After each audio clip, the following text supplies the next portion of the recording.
ক্যারিয়ারের পরন্ত বেলা শেষের পথে প্রতিটা বাঁকেই যেন হতাশার জালে সাকিব আল হাসান। চ্যাম্পিয়ন্স ট্রফি দিয়েই ইতি টানতে চেয়েছিলেন দীর্ঘ 18 বছরের ক্যারিয়ারের, কিন্তু সেই দৃশ্য আর আসবে কিনা সেটাই যে এখন অনিশ্চিত।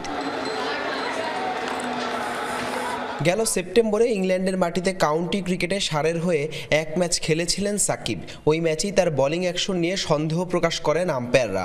এরপর চলতি মাসের শুরুতে বোলিং অ্যাকশনের পরীক্ষা দিয়েও উত্তীর্ণ হতে পারেননি বিশ্বসেরা এই তারকা, যার ফলে ইসিবি থেকে নিষেধাজ্ঞা দেওয়া হয়, তার বোলিং খেলতে পারবেন না ইংল্যান্ডের লিগেও।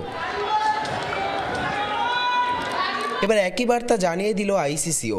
ত্রুটিপূর্ণ অ্যাকশনের কারণে আপাতত আন্তর্জাতিক ক্রিকেট কিংবা দেশের বাইরে আর কোনো ধরনের ক্রিকেটেই বল করতে পারবেন না সাকিব আল হাসান। বিসিবি থেকে জানানো হয়েছে, বোলিং করতে না পারলেও সব ধরনের ক্রিকেটে খেলতে পারবেন ব্যাটার সাকিব।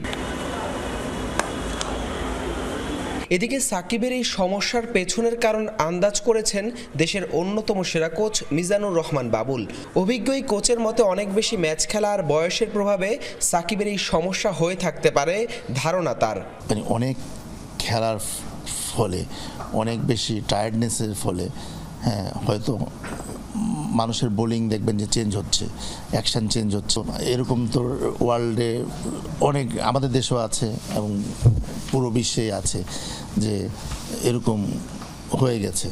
সো এটা আবার শুধরে আবার তারা খেলছে, এটা কোনো অনেক বড় বিষয় না আসলে।